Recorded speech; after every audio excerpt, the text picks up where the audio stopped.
Welcome everybody to this webinar. We've got an exciting hour for you today on addressing a really vital and important topic for the rail industry.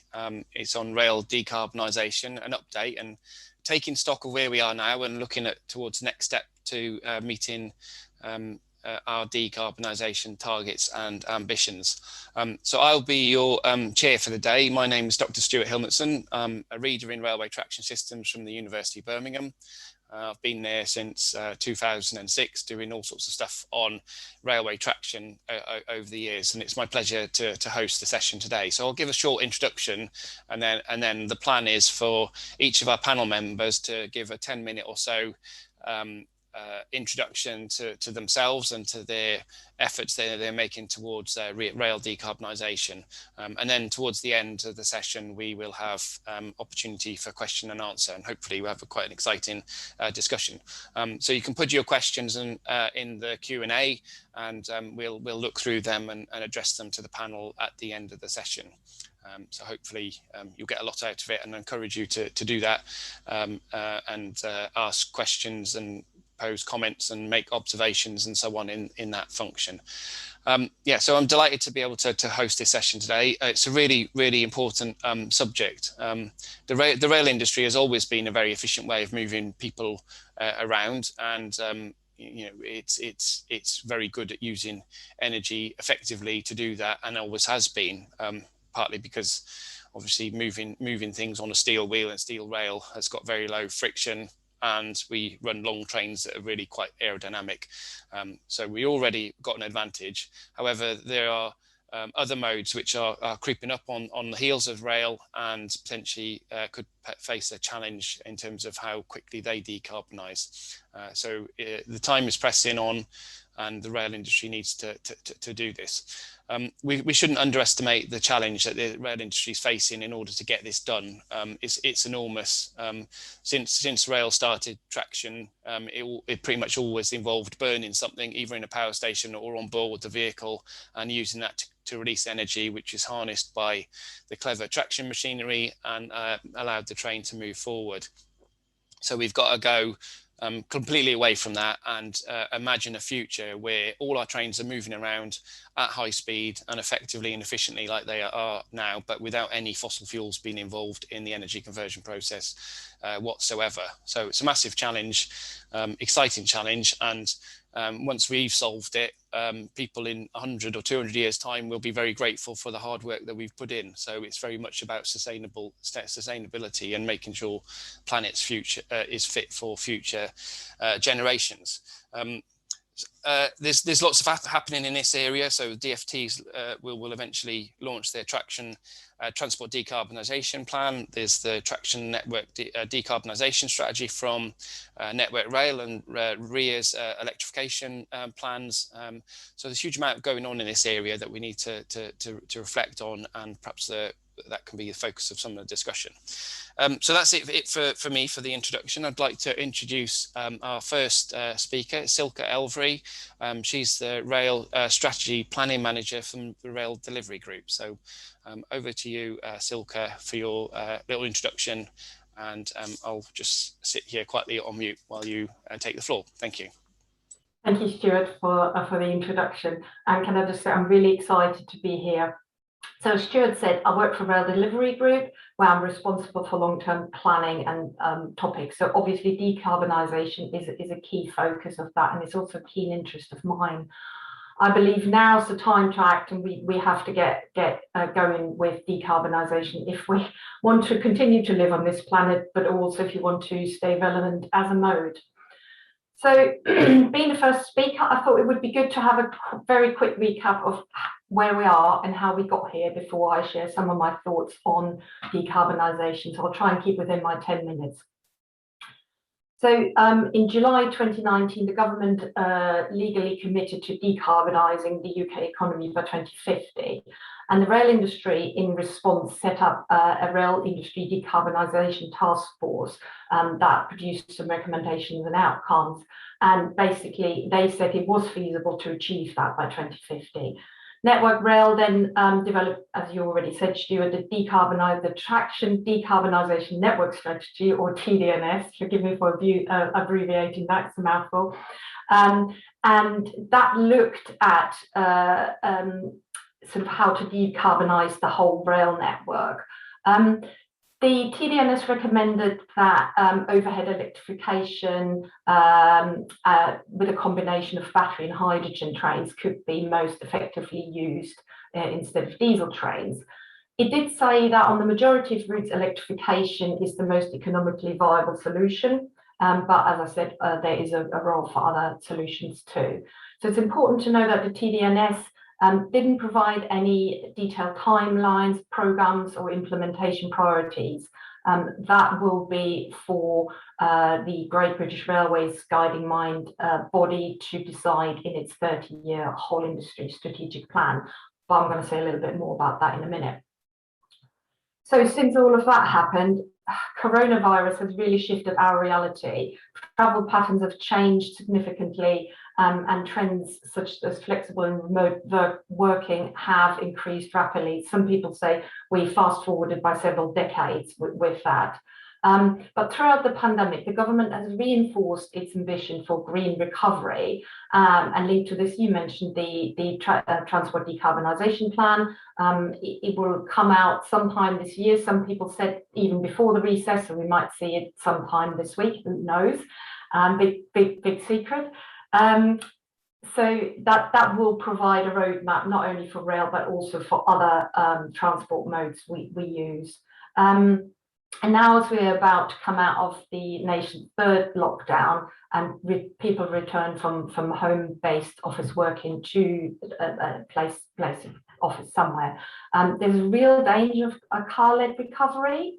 And I've found some hard evidence that this is happening and enforced. So after the first national lockdown in summer last year, the cars and lorries, the traffic was almost back at 100%. It was 96% pre-corona levels, and obviously rail passengers were only around 40%. That's now even worse. So some figures from the DfT say that road traffic is regularly over and above what we've seen pre-pandemic levels, 110, 120% of that. Whilst rail travel still sort of languages between 40 and 50%. That's absolutely not sustainable in the long term, and we need to address that urgently. So key for that is sort of increasing rail patronage, and that will be essential for us to achieve net zero carbon emission. So you've already mentioned rail is already one of the low carbon transport modes. It accounts for about 10% of all travel journeys, but just about 1% of the transport emissions and 0.5% of the UK's overall carbon emissions. So the majority of train journeys are already made on electric trains, and those trains are becoming more carbon efficient as the industry invests in renewable energy for traction and for its energy supply. I must mention rail freight because they are already leading in that area. They produce 76% less carbon emission per tonne than HGVs, and also obviously decongest the roads. An interesting figure is that pre-pandemic, rail managed to reduce its carbon emission per passenger kilometre by nearly 30% based on 2005. That's some 7.7 million tonnes every year. Now, obviously, that's quite impressive statistics. Rail does look like it is uniquely positioned to help build back better and a greener post-COVID economy. But what we must do to make that happen is restore customer confidence in using public transport and entice people to come back to the train if we want to see those benefits and avoid that car-led recovery. And I think a big part of that is to enable people to become carbon literate and to understand the impact of their transport choices. So I think if we inform people, they can make better choices and are aware of what the impacts of their choices. So I think a big part of enabling people to come back to rail is to reform our fare system and to incentivize low carbon travel, so that rail will just be a simple and most convenient way to travel wherever that's possible. So one thing where RDG are doing is advocating things like tap in and tap out, similar to what we've got in London, but also just a better range of prices for walk-up journeys for business and leisure passengers, so that they have got a real alternative to either air or car travel. And can take rail as a carbon friendlier mode. So one thing that we need to do and we need to lobby for is that we have a level transport tax playing field. We're becoming more environmentally conscious, and now I think is the window for government to use their policy levers to encourage people to use the modes like rail that are low or no carbon. But the current system perversely penalises the rail industry for replacing diesel trains with cleaner electric trains, as it levels on electricity. The levies on electricity make up around 40% of the cost of powering trains. So that's a de facto 40% taxation on greener rail. And it makes absolutely no sense, given that kerosene on fuel onto fuel planes is tax exempt, and car fuel duty hasn't been increased in over a decade. So we need to, in order to have a level playing field and make rail attractive, we need to lobby to have that level playing field on taxes as well. So I've already mentioned freight. It plays a really, really important role in achieving our net zero ambition. And RDG commissioned some research that shows that rail freight removes the need for about 7 million HGVs every year, saving about 1.4 tonnes of CO2 in the process. And what we've been able to do is, during the pandemic, to run longer freight trains and heavier freight trains to help make better use of capacity that was there because we had less passenger trains, and improve efficiency of the system. We need to work to retain these services and increase freight capacity in order to decarbonise the overall freight and logistics sector. And we have to work how that will fit around increasing passenger services now as and when passengers return to rail. Now, I've already mentioned the Great British Railways.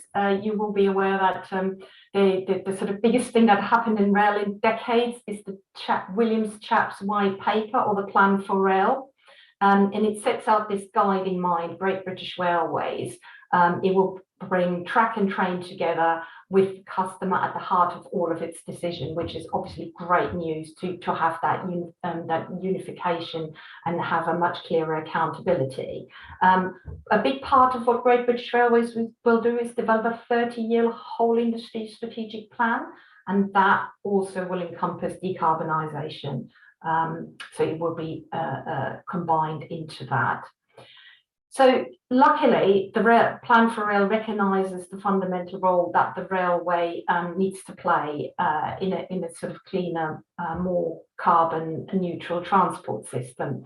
And we are really excited that it also pledges a comprehensive environment plan for the rail network in 2022. That environment plan will also then encompass in the 30-year strategy. It's also really good to see that the white paper is clear that electrification of the rail network will be one of the main ways to decarbonise rail. We hope that the government will announce additional electrification schemes shortly, that we can get on with that. What is also good to see is that the plan highlights the importance of some infill electrification schemes for core freight routes and some of passenger routes. And it's interesting to see, because by prioritising some small sections, only around 500 route miles would allow 70% of freight journeys to be electrically hauled. So that would be a major win for a relatively small investment. The Plan for Rail also gives mention to battery and hydrogen power trains, that they will be trialled on passenger routes where electrification isn't economic.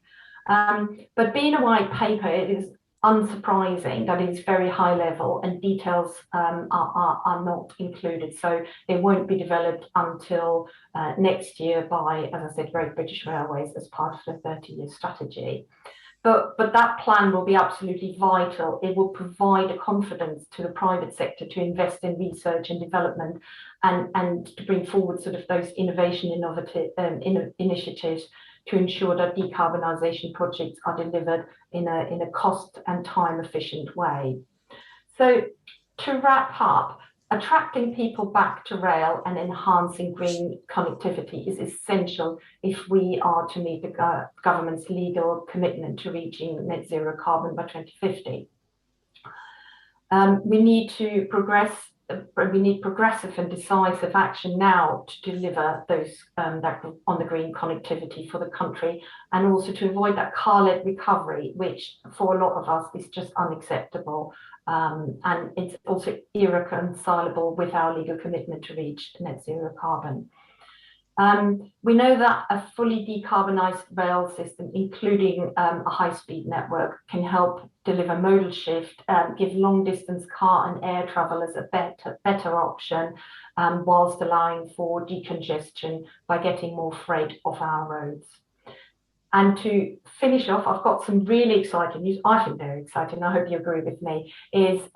We know a lot about the cost of decarbonising rail, but we don't know a lot about the economic benefits. So what we've decided at RDG is to commission some research to understand how decarbonising the railway could deliver economic benefits, such as job creation, regeneration, levelling up, having a higher value manufacturing industry, and including inward investment in green technologies. So we will have a strong domestic market and also a platform for exports. So the outcome of that report and research, we're hoping to announce that at COP26 in November, where we're planning to have various a presence to set our vision for rail as the backbone for future sustainable transport network, as well as to promote British technology to a global audience. Thank you very, very much, Silke. And I can see some questions are coming in, which is fantastic. Can I just remind the delegates and audience, you can use the question and answer function in Zoom. So on my one, there's a button called More, and you click on that, and then there's a Q&A, and it allows us to handle the questions a bit more easily at the end. So thanks once again, Silke. I'd like to move on now to our next speaker. It's Justin Moss, co-chair of the Strategic Development Manager of Northern Rail Industry Leaders and from Siemens Mobility. So over to you, Justin. Thanks, Stuart. So Justin Moss, co-chair of the Northern Rail Industry Leaders and head of sales for Siemens Mobility Electrification. And one of the reasons I'm passionate around decarbonisation and the need for it is my son's 9 years old, and it's kids of his age that will be having these opportunities to actually travel and connect in various places that they currently haven't got. And I think it's much as legislative, it's very moral that we need to do it as well. See if the slides work. There we go. So the government is set to publish the Transport Decarbonisation Plan, I believe, later this week, which will set out reforms to reduce dependence on private cars, promote cycling and get more people to travel using green public transport. And electrification is set to have a major impact on decarbonising the railway, with the predominance of Victorian infrastructure and how we can overcome major engineering and cost challenges using innovative products and design for the system. The UK's investment in clean and sustainable power generation means that rail remains the most effective and efficient mode of transport for high capacity commuter, high speed in city and heavy freight services, with 38% of the UK's rail network now being electrified and over 80% of vehicle kilometres travelled by electrified trains. However, only 62% of the network not yet electrified, and with these routes running diesel powered rolling stock, there clearly needs to be a focus on how we can support government's objective of phasing out diesel only trains by 2040, and so further decarbonise the network. High performance rail electrification is a core component in delivering end-to-end network digital infrastructure. As an industry, we can strive to drive down the costs of projects while continuing to deliver operational passenger benefits.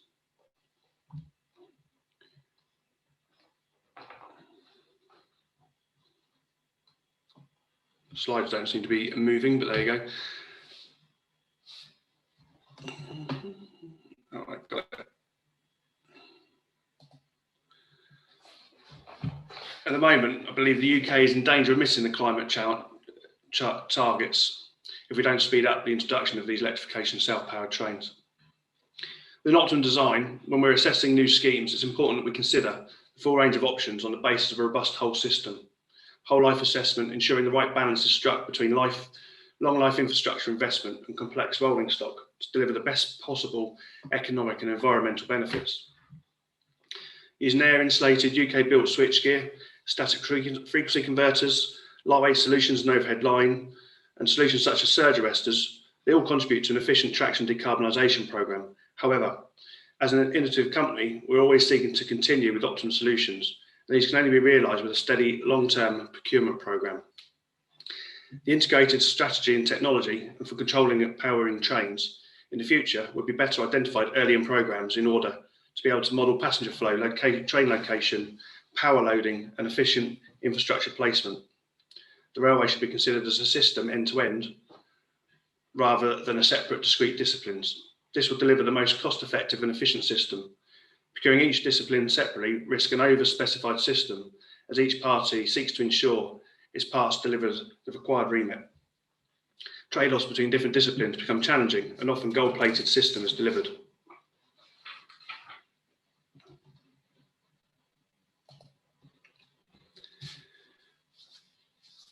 To electrify the lines, we're talking about overhead line, and the industry have already seen the benefits of new electrification technologies can bring, which are enabling significant improvements in the business case for upgrades to be demonstrated.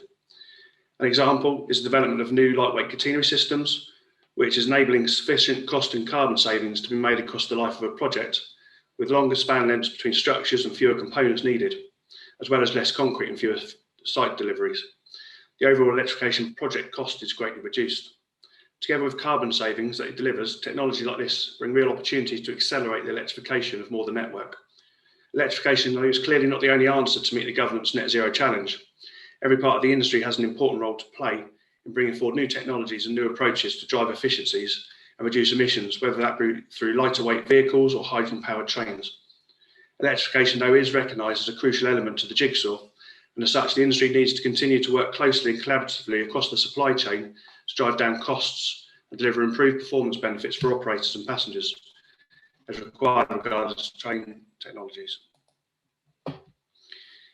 The other issue we know about is obviously electoral clearances.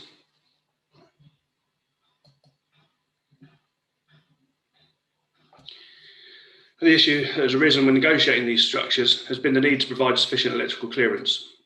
Clearance is defined by standards and legislation that are often an essential factor when designing and developing overhead line systems. If adequate electrical clearance cannot be provided, then scheme designers have to consider whether to modify or renew a bridge or a tunnel, or alternatively lower the track running through it. In response to this, Siemens Mobility have developed engineering solutions such as the surge arresters, which in circuit of the overhead line system, it enables reduced electrical clearances to be applied and delivers significant cost and delivery benefits, and sometimes not needing to move the asset. By introducing them to the system of bridges and tunnels, if overvoltages do occur, for example through lightning strike, the surge arrestor reduces the impact of the magnitude of voltage, which complies with the required electrical clearance values between overhead line and structure, and depending on the required protection level, can be applied to overhead line on both sides of the structure for each contact system, running through it, requiring reduced electrical clearances. And these have been successfully tested, such as in Cardiff, where there was a canal and a bridge going there, and it saved considerable time and money by not having to move the asset. Putting my other hat on, talked around the Northern Rail industry leaders, which I'm proud to co-chair. We've been going for quite a while, and we released our first decarbonisation paper just before Christmas, which talked around sort of the different ways of self-powering trains, etc. The next paper we're currently in the process of writing looks at three specific areas of subgroups. One's obviously conventional electrification, one is low to zero carbon self-powered trains, the other one's operational behavioural incentives to reduce carbon. We really like the industry to be involved. Currently we represent over 140 businesses, and this is very focused obviously at the Transport for the North and the MPR scheme, basically, to make sure that our first consideration is decarbonisation, to make sure that they are doing it.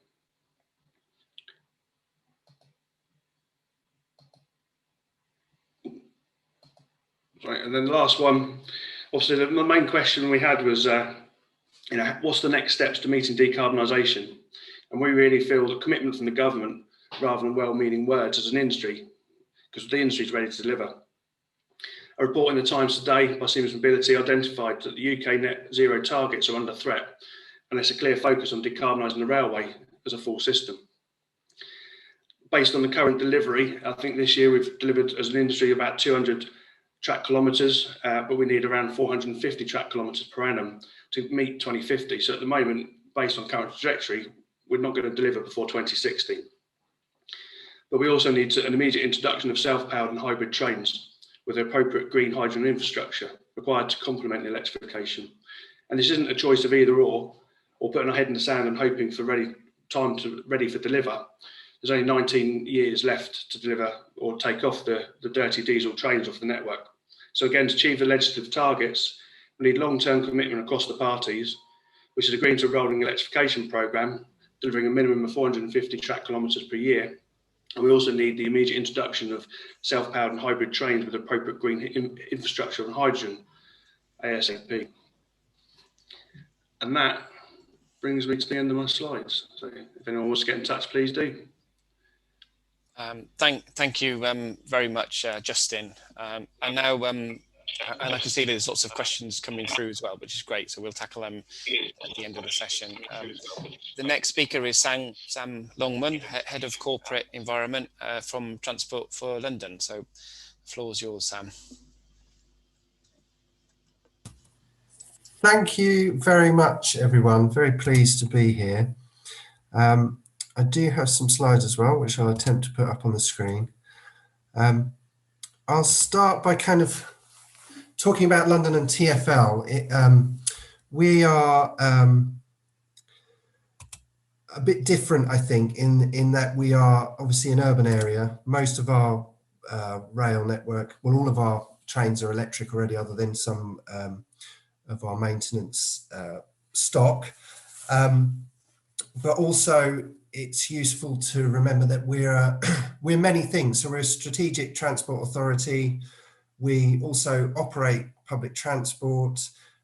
We franchise various services. We're a regulator. We're a highway authority.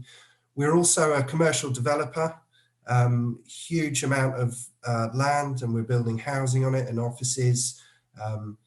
A lot of green infrastructure, as many rail operators have. So for us, the thing I want to try and get across in this presentation is how we are, as I'm sure many others are, trying to think about the whole picture and not just what happens with our rail network.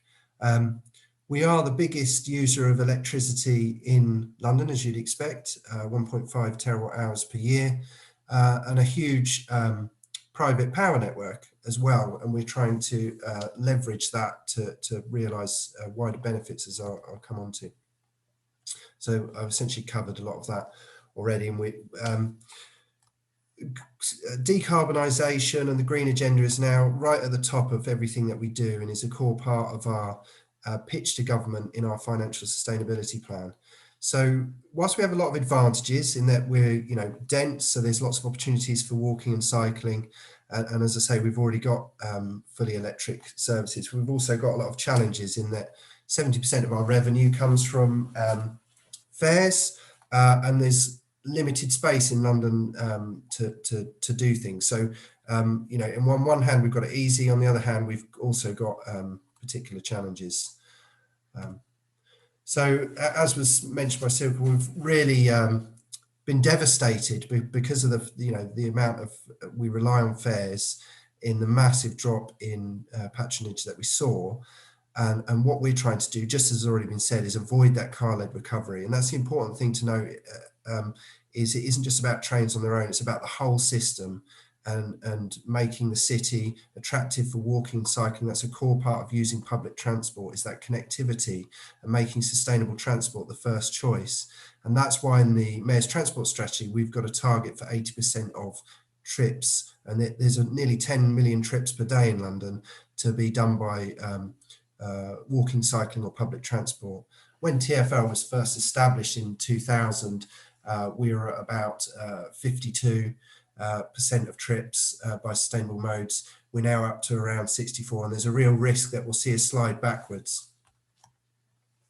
So what's our approach? As I say, walking, cycling, public transport first. So really trying to make the road network attractive, so people can then access the public transport network a lot easier. Making sure the public transport system itself is clean, safe, reliable and attractive, and feels like a controlled environment. You need to feel secure there. We're obviously really up to our cleaning regime. It needs to be affordable and it needs to be interconnected, which is why our ticketing system in London is so valuable, been a key part in driving up public transport use, the Oyster card and the fact that you can use that on so many services, and that the ticketing system means you only pay the right amount for whatever journey you're taking, and you're not overcharged. When it comes to decarbonisation, for us, we take an energy hierarchy approach. So it's removing fossil fuels, then we look at any energy efficiency, then we look at directly connected renewables, and only then do we look at sourcing our electricity from renewable sources. And I'll come on to talk more about that. Just to kind of drive home the points that we're making to government and others is, yes, London does have an excellent public transport system, the envy of many parts of the UK, but the UK recovery relies on London recovering, and investment in London benefits the rest of the UK through our massive supply chains. We spend around 6.7 billion per year in our supply chains. So just to kind of hone in on carbon. So these are London's carbon emissions. Around a quarter or just over a quarter is from transport. And I think another thing that's important to remember in terms of an integrated approach is we shouldn't just think about one part of society and decarbonising. We should be thinking about a place-based approach, and the fact that we've got to decarbonise buildings, there's going to be a lot of electrification of heating and industry. We need to take an integrated approach so we get those efficiencies and also we minimise the disruption.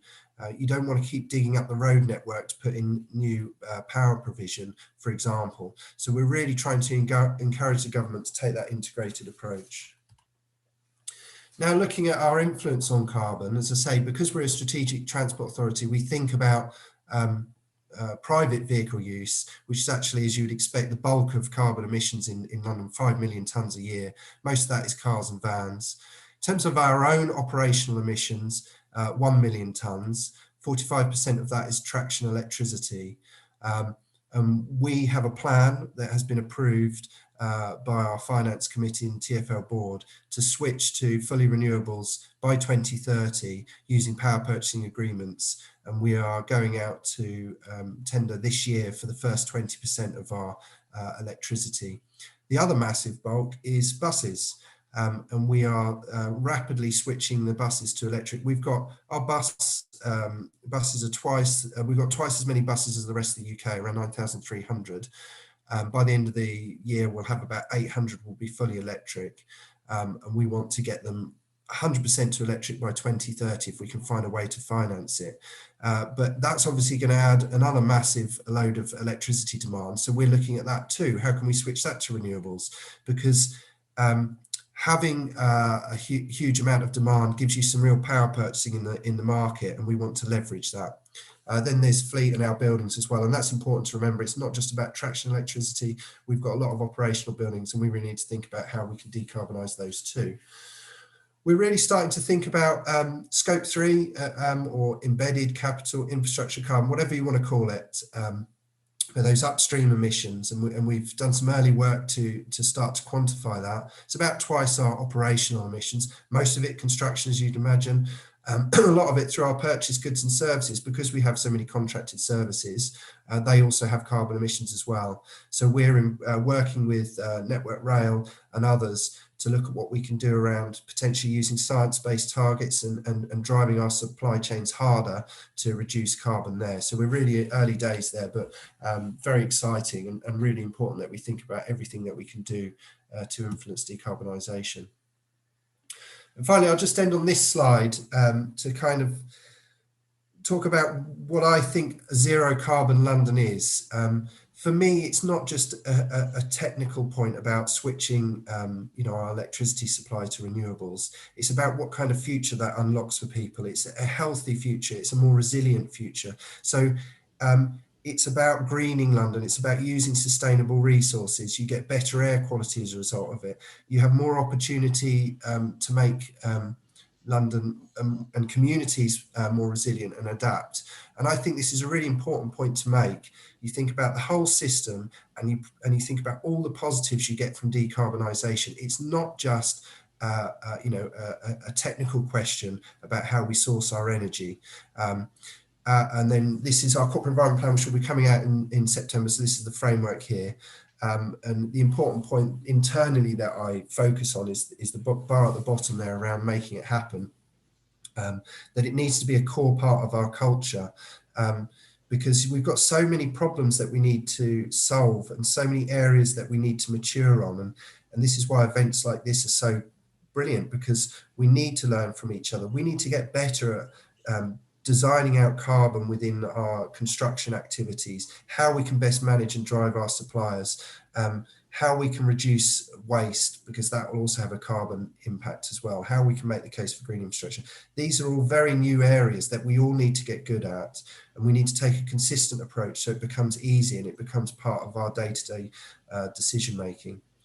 A final point which I forgot to make earlier, which I'll make now, about leveraging our infrastructure, our power networks. So we are engaging with the market at the moment about using waste heat from the tube network in terms of ventilation and pumped water. Massive potential there. There's already the trial site in Islington, Bun Hills, about 1,300 homes, a couple of schools and a leisure centre are benefiting from that. And we've had a lot of interest to use that waste heat, which we want to give away for free. Come and take it, because we see it as helping others to decarbonise. The other thing we're doing is looking at private wire solar. So we've done a lot of work to look at where we can install more solar on our own estate.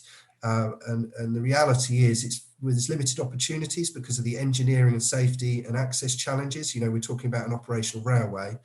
And also there's a kind of cost benefit in terms of some of our infrastructure, isn't suitable to put solar on, but we think we can really leverage that massive private power network. And we're saying to the market, and we're discussing it with them now, if you build a solar farm, you can connect directly to our power network. We've got loads of substations, 7 bulk supply points, high voltage power network. You can sell us the electricity, you'll get a better price than if you were selling it back to the grid. We'll get the electricity cheaper because we don't have the 50% on costs and taxes, etc. So we're really excited about that. And we think from some desktop work, we can unlock around 64 megawatts of solar connected directly to our networks. And that's it from me. So thank you very much for having me. Very pleased to be here. Thank you very much, Sam, for your presentation. We're moving north now for Transport for the North, and we've got Tim Foster speaking next. He's Interim Strategy and Programme Director. So over to you, Tim. The floor's yours. Thanks very much, and good morning, everybody. I'm Tim. I'm Acting Strategy and Programme Director at Transport for the North, and Transport for the North was established as a statutory subnational transport body in 2018, but really came out of a very strong sort of collaborative partnership between the different authorities across the north of England to speak on transport issues with one voice, to make the case for transformational investment in the North's transport network, principally with the aim of closing the productivity gap between the north of England and the rest of the UK by creating that connectivity between the different economic areas and really maximising the economic potential of the north of England, building on some really core economic strengths. Rail from the outset has been right at the heart of that vision, and particularly the development of Northern Powerhouse Rail which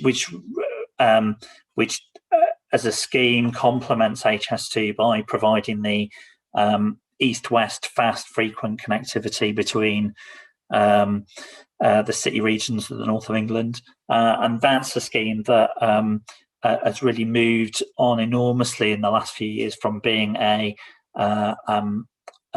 vision and a set of principles about what we're trying to achieve through to now a set of really clear, credible proposals. I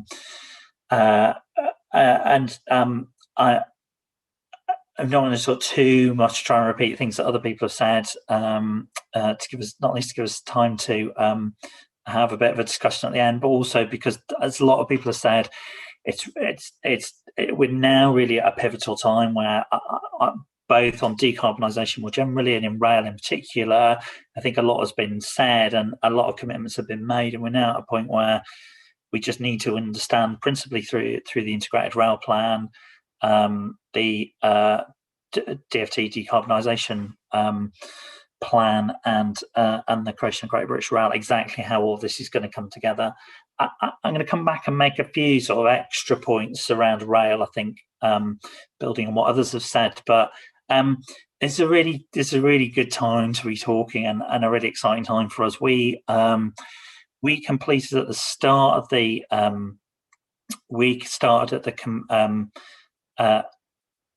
back in March, the TfN board approved the first decarbonisation strategy for transport across the whole of the north of England, and that sets some quite clear and challenging, but also realistic, what we feel are realistic targets for decarbonising transport to near net zero by 2045, so slightly ahead of where the government trajectories are, but also making an enormous amount of progress to do that by the late 2030s. Excuse me, my Teams is just giving me some issues. Bear with me and I'll turn it off completely.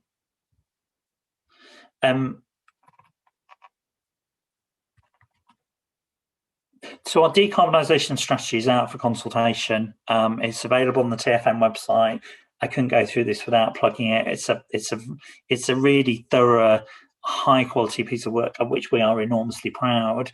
Not least because of the quality of the analytical work that's gone into it to really think about and articulate through analysis and evidence a whole range of future scenarios, particularly given the highly uncertain world and future that we now face. But there's a number of things, and the future scenarios work that underpins the decarbonisation strategy, which uses some very sort of creative and industry-leading analysis, not least in the translation of demand through to carbon implications, and our ability to model different carbon scenarios now across a range of different futures. So we have enormous analytical capability, but the translation of that through then into a really clear, coherent strategy, which is very clear about the sense of urgency and the challenge that we now face, particularly in the next few years, to actually start making some very rapid progress, not least not just on road, but also on rail. But alongside that, is very clear about what we need, but both to see happening at a northern level, as well as a local level, and critically what we need in terms of government action. Now, as a pan-northern multimodal transport strategy, obviously that focuses on decarbonisation of the road network, and particularly our ability to shift the vehicle fleet into EV and other options. But critically, growing the market for rail and giving people more choice and opportunity about how they travel, particularly on public transport, particularly thinking about that end-to-end journey, is a really critical part of the strategy. I could talk for another half an hour about the strategy, but I would encourage people to find it online if you haven't already, and please do contribute and respond to it. We are closing the consultation process itself will close at the end of August. It will then go back to the it will then go back to the Transport for the North Board in the autumn for formal adoption. And again, it's part of our plans and preparation with the alongside other northern bodies in preparing for COP26 in Glasgow in November.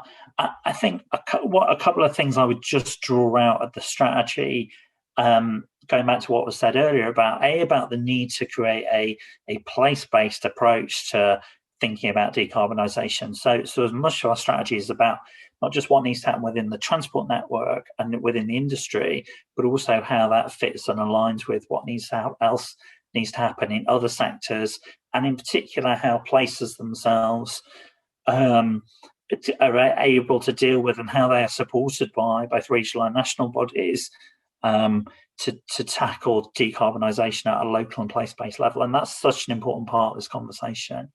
I think the other thing that's also really central to all of this is that actually there are some real opportunities here, and for the north of England, particularly with some real strengths in innovation and some quite leading key sectors, particularly around advanced manufacturing, freight and logistics in its own right. You know, we define as a key northern economic capability. So the opportunities there in terms of the clean growth, both employment and skills opportunities, as well as in the energy sector, I think are really, really important. So turning to rail electrification, we're at a really pivotal point. We are waiting for the integrated rail plan to be published that will give us what we hope will be that certainty about the level and scope of rail investment in the north of England. And that's not just about the commitment to HS2 and the delivery of HS2, as well as how Northern Powerhouse Rail will be progressed. Those schemes are really important, and they in themselves will go a long way to electrifying the north of England's rail network. But there are question marks about how quickly they can be delivered. And again, within Northern Powerhouse Rail particularly, we see a number of opportunities to bring forward schemes within NPR as a programme. There are lots of opportunities to bring forward schemes and do early work, particularly around electrification, as well as people talked earlier about infill schemes and other opportunities. I want to say a little word very briefly about TransPennine en route upgrade, or again, which is the early intervention on the Leeds to Manchester corridor. On the broader Liverpool to York corridor. So that really key east-west connectivity, and doing early upgrades on that line. And I think again, electrification has been in and out of that scheme a little bit. We now believe that full electrification of the corridor on the existing digger route is now the preferred option, and clearly that will be enormously welcome and go an awful long way to starting to create an electrified network across the north of England. But that is still uncertain, and we're still we're still waiting confirmation in the integrated rail plan about how that will proceed. Central to that, and a point that TfN has made repeatedly to government, is the need to ensure that we have a fully gauge clear freight route across that route, not least because at the opportunity to connect the east-west ports, and certainly in our work that fed into the National Infrastructure Commission's thinking in the rail needs assessment last year. We really emphasised the opportunity for freight if the routes to the ports can be electrified, and if we can start to open up east-west freight connectivity. So all of that feels like a really big, powerful, important agenda. I think sitting alongside those kind of big schemes, there are lots and lots of opportunities to make some early progress on rail, and bring forward electrification schemes. And I think we're very positive about the opportunities to be able to do all of that. The Infrastructure Commission did recommend to government that a specific set of funding be set aside for electrification and other upgrade schemes, and actually, fundamentally, I think now, not least because it's 6 months later than planned, and we still don't have confirmation about when it is going to be published. Actually, what the integrated rail plan can bring more than anything is that certainty of long-term investment and the ability to provide, as others have said, a coherent program of work, because it's really through having a consistent, recognizable pipeline of work over the next few decades that actually will allow the industry to plan and prepare and to deliver electrification efficiently and more affordably in a pipeline, planned as part of a network, not as a series of sort of bespoke interventions where we're not quite sure whether they're going to happen or not.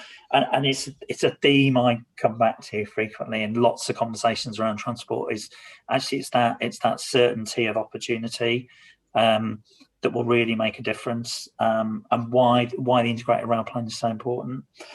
I think there's a lot more I could say, but equally, I think my fellow presenters this morning have made a really eloquent and articulate case for electrification. So I'll pause there and then leave a bit of time for questions. Thank you very much, Tim, and thank you all the panelists. We've got about 8 minutes for discussion now. I feel like we could probably go on for about 2 hours. There's been lots of chat, and I can see some of the panelists have already answered some of the chats in already. So if you open your Q&A box, you can see a fruitful discussion going on there. There was one question that sort of struck in my mind, I think, which perhaps all the panelists can give an answer to, is the last 18 months have shown us that nobody can predict the future, and railway assets are there for a long term. So how can we prepare the railways to cope with an uncertain future? And and I think it was something you said, Silke, which is we fast forwarded several decades in the last 18 months in terms of how people work and live and so on, and move, how we want to use freight and so on. So what's your key messages about where we might be in sort of 4 or 5 years time in how the railway is adapted to cope with a post-pandemic, greener growth? I don't know who wants to go first. Anyone, just chip in and go for it. Yes, go for it, Sam. You put your hand up first. And you're on you. Thank you. I think this also relates to Jonathan Brown's point in the chat there. What we've been doing at TfL actually before the pandemic is undertaking scenario planning, where we looked at potential different futures, and now we've hit the pandemic. We've updated that work, because I think you're right, this point about uncertainty, but I think what we should do is take the opportunity to double down on public transport. And my concern is that the government doesn't have mode share targets. I know it's very different in London, because of all the things I said earlier, that it's easier for us to talk about walking, cycling first. But I don't think that means it doesn't apply outside London. And I think we need to take a much bolder approach to focusing on sustainable modes, focusing on people living locally, building communities, making sustainable travel and sustainable living the first choice.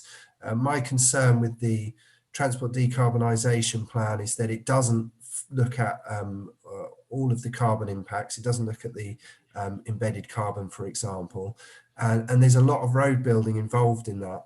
And so I think now is the time not to take our hands off the train accelerator rather than foot off the gas, and really double down on public transport and the train network as being the solution for moving the UK towards true environmental sustainability. Okay, thanks. Any other panelists want to add in? Yeah, go for it, Justin. Yeah, I think I can sort of recognise what Jonathan Brown is saying, but I think what you've got to bear in mind is obviously it's about the levelling up agenda as well, isn't it? You need the connectivity between the cities to enable the mass solutions in the sort of locality as well. So if we're going to seriously have chance of having sort of one country where you actually have the connectivity for people to get around, you need all of those modes of transport to be there. And obviously as a business in Siemens Mobility, obviously we do look at those sort of the mass solutions, we look at the rail solutions, we look at, you know, electrifying HGVs on the road, because you know there isn't one fits all, but you can't get around the fact that the railways are funded patchily every sort of 3 or 4 years, and we have that boom and bust, and we need that real long sight agreement commitment from the government that says, okay, next 20 years this is what we're going to do, and the industry can get behind it and then bring the skills in to get it there. Thanks, Justin. Can I ask the other panelists to just chip in on theirs first, Sam? And so Silke, Tim, do you have a comment on, you know, post-pandemic recovery and what the rail industry might look like in a few years' time? Do you want to go first? I don't mind, Tim or Silke. I'm happy to go. Sorry, I saw Tim unmuted himself, so I thought you were about to speak. Yeah. So rail is very good at getting large amounts of people from city centre to city centre, and that isn't going to change. So we have to start looking seriously at sort of that first mile, last mile journey, and there's some really good work already happening. Some of the sub-national transport bodies, TfN, Transport for the South East, already doing work on that. Network Rail is doing some work on that, and I have high hopes that Great British Railway will also take that serious to make that much easier.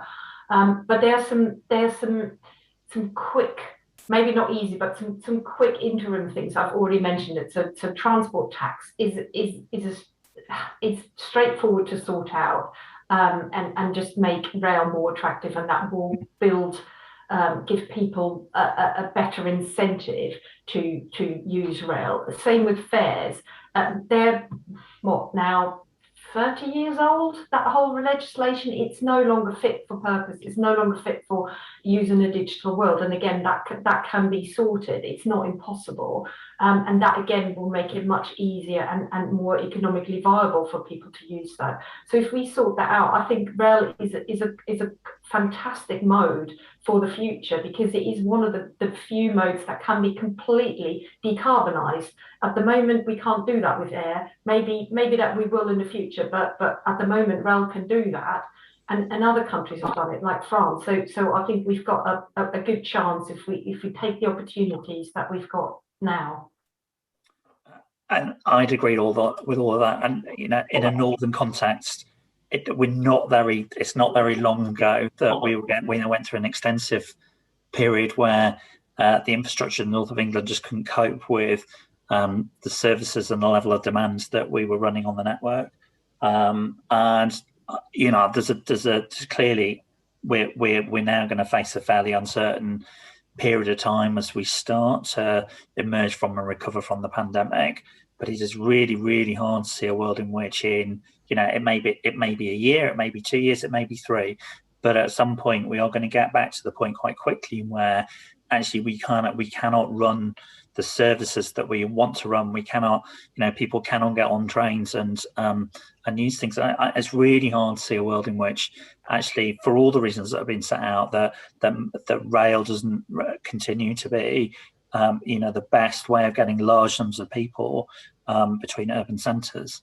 So yeah, absolutely, we need to not only not lose sight of the need to support people in returning to rail, but also to be continuing to push for and not delay infrastructure improvement that actually, certainly in our context, in other parts of the UK, where these capacity pinch points are really undermining the ability to grow the market for rail. Thank you very much. in this new brutal world of Zoom and stuff, we need to finish these things on time. So we've got literally 5 seconds left, and who knows, the organisers might chop me off and then go to an ad break or something soon. I'd like to just take the last few moments just to thank the panelists again. And sorry, Sam, I think you had another comment or to come in, but I'm 10 seconds over now, so I wouldn't do any good on BBC for sure. Thank you once again. I think it's a really fascinating discussion. As I said, we could probably go on for some time on this important subject, and I hopefully Waterfront can run another event soon, perhaps once we've got sight of the government's view on how we should proceed. It's an active, interesting area, and I'm pleased to have such a exciting panelists brought together here to discuss it, and yeah, look forward to the next opportunity to discuss it all with you. So thank you very much for attending, and hope to see you again soon. Thank you. Thank you, Stuart. Thank you, everyone.